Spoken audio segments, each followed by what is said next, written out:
Free প্লেলিস্টের প্রথম পর্বে তোমাদের সবাইকে স্বাগতম জানাই।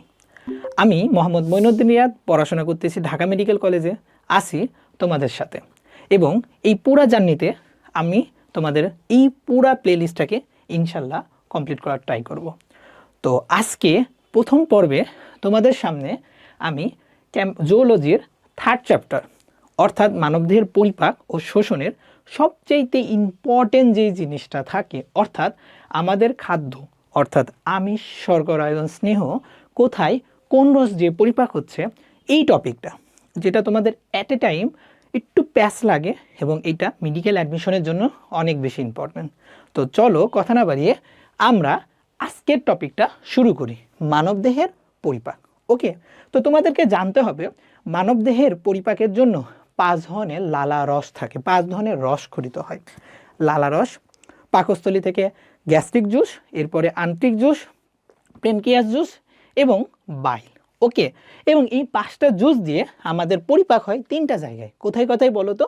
মুখ গহ্বরে, পাকস্থলীতে এবং অন্ত্রে। অন্ত্রে আবার 2 ধরনের রস খরিত হয়, একটা হলো আন্ত্রিক রস আর একটা হলো অগ্নাশয় রস। ওকে, এই 2টা রস দিয়ে খরিত হয়। এখানে আমরা 4টা স্থান পাইলাম, 4টা রস দ্বারা খরিত বা পরিপাক হলো।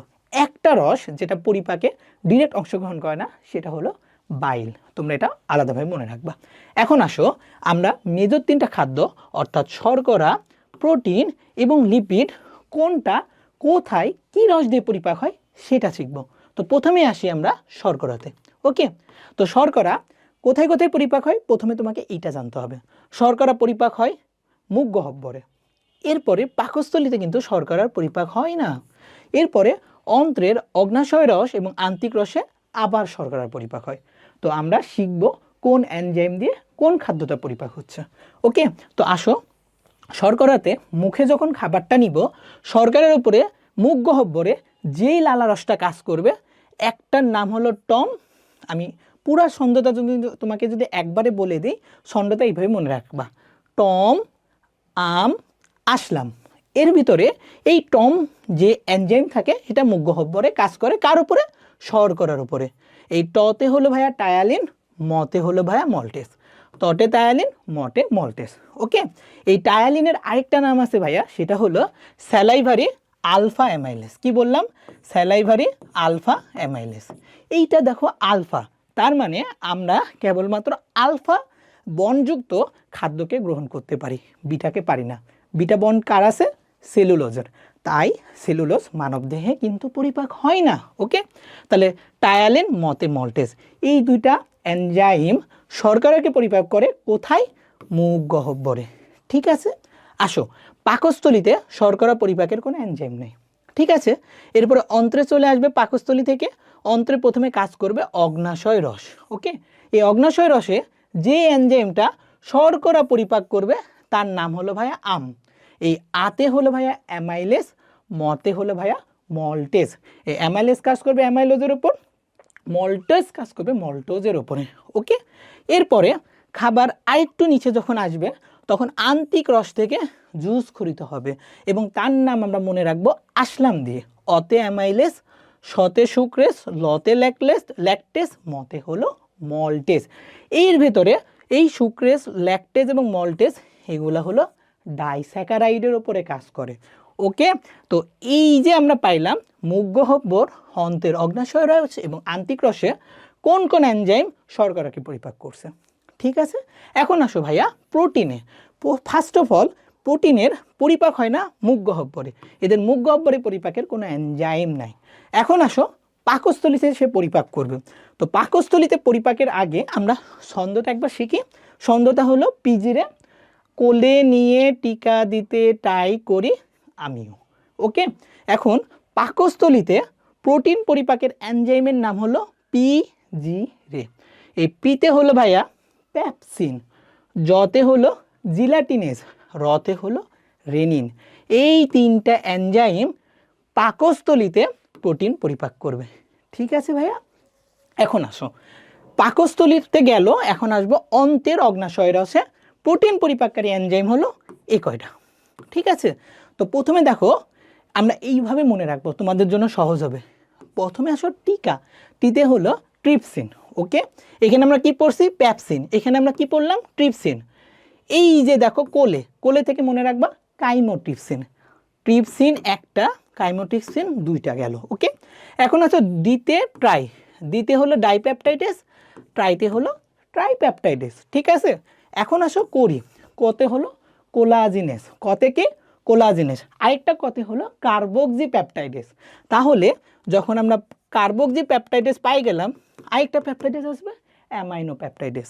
তাহলে এইগুলা সবগুলা অগ্নাশয় রসে প্রোটিন পরিপাক করবে। ঠিক আছে ভাইয়া, এখন আসো পরেরটা আমিও, অতে হলো অ্যামাইডো পেপটাইটিস, যেটা অগ্নাশয়ের আন্তিক রস থেকে ক্ষরিত হয়ে প্রোটিনটাকে পরিপাক করবে। ঠিক আছে, এখন আমরা লাস্টে চলে আসি, লিপিড মুখগহ্বরে পরিপাকের জন্য কোনো এনজাইম নাই। তাহলে লিপিড পরিপাক শুরু হবে পাকস্থলীতে। তো পাকস্থলীতে লিপিডের পরিপাকের জন্য আমরা আগে ছন্দটা বলে ফেলি, পালা, ফোকলা, আলেম। ওকে, পাকস্থলীতে লিপিড পরিপাককারী এনজাইম হলো ভাইয়া পালা, পতে হলো পাকস্থলী, লতে হলো লাইপেজ। অর্থাৎ পাকস্থলী লাইপেজ এনজাইম পাকস্থলীতে লিপিড পরিপাক করবে। ঠিক আছে, পরে আসো অন্ত্রে থাকা অগ্নাশয় রসে যে এনজাইম লিপিড পরিপাক করবে সেটা হলো ফোকলা। ফতে হলো ভাইয়া, কতে হলো কোলাজিনেস, লতে হলো লেসিথিনেস, ফতে হচ্ছে ভাইয়া ফসফোলাইপেজ, ফসফোলাইপেজ। এই তিনটা এনজাইম অগ্নাশয় রসে থাকবে, যেটা কি না লিপিড পরিপাক করবে। ঠিক আছে, এরপরে আসো ভাইয়া আন্তিক রসে কোন এনজাইম লিপিড পরিপাক করবে? সেটা হলো আলেম। ঠিক আছে, তো অতে কিছু নাই, লতে হলো লেসিথিনেস, মতে হলো মনোগ্লিসারাইড, আরেকটা লতে হলো ভাইয়া লাইপেজ। তাহলে আমরা তিনটা এনজাইম পাইলাম, যে তিনটা হচ্ছে আন্তিক রসে লিপিডের পরিপাক করবে। আর লাস্টে গিয়ে আমরা যেই জিনিসটা শিখবো ভাইয়া, সেটা হচ্ছে কোন এনজাইম কোনটা দিয়ে সক্রিয় হয়, এবং এইটার জন্য আমরা পিএইচ ট্যাগ এই ওয়ার্ডটা মনে রাখবো। দেখো, পিতে হলো ভাইয়া প্যাপসিন, পিতে কি ভাইয়া? প্যাপসিন। এইসে হলো হাইড্রোক্লোরিক অ্যাসিড। এই হাইড্রোক্লোরিক অ্যাসিড প্যাপসিনের উপরে যখন কাজ করবে, প্যাপসিনোজেন প্যাপসিনে কনভার্ট হবে, অর্থাৎ অ্যাক্টিভ হবে। ঠিক আছে, এবং এটা কোথায় কাজ করে জানো? এটা আমাদের পাকস্থলীতে কাজ করে। কোথায় কাজ করে? পাকস্থলীতে কাজ করে। ঠিক আছে, এরপরে আসো ভাইয়া ট্যাগ। এই টিতে হলো ভাইয়া ট্রিপসিন, আর ইতে হলো অ্যান্টারোকাইনেস। এই অ্যান্টারোকাইনেস যখন ট্রিপসিনোজিনের উপরে কাজ করবে, তখন সেটা ট্রিপসিনে কনভার্ট হবে। ঠিক আছে, এরপরে আসো ট্যাগের সিটি, সিতে হলো কাইমোট্রিপসিন, আর টিতে হলো ট্রিপসিন। ট্রিপসিন অ্যাক্টিভ হওয়ার পরে সে কাইমোট্রিপসিনকেও অ্যাক্টিভেটেড করবে। তাহলে এইটা ছিল ভাইয়া আমাদের মানবদেহের পরিপাকের মোস্ট ইম্পর্টেন্ট একটা টপিক, যেটাকে তোমাদের জন্য আমি গুছিয়ে ইম্পর্টেন্ট জিস্টগুলোকে এখানে লিখে দিয়েছি। তো ধন্যবাদ সবাইকে, সবাই ভালো থাকবা, এবং এই প্লেলিস্টটা শুরু থেকে শেষ পর্যন্ত দেখবা অবশ্যই। এবং তোমাদের যেই চ্যাপ্টারের যেই টপিকের সমস্যা মনে হয় কমেন্ট সেকশনে জানাবা। ইনশাল্লাহ পরবর্তী ভিডিও তোমাদের সেই সমস্যাগুলোকে কেন্দ্র করেই হবে। তো ধন্যবাদ সবাইকে, আসসালামু আলাইকুম।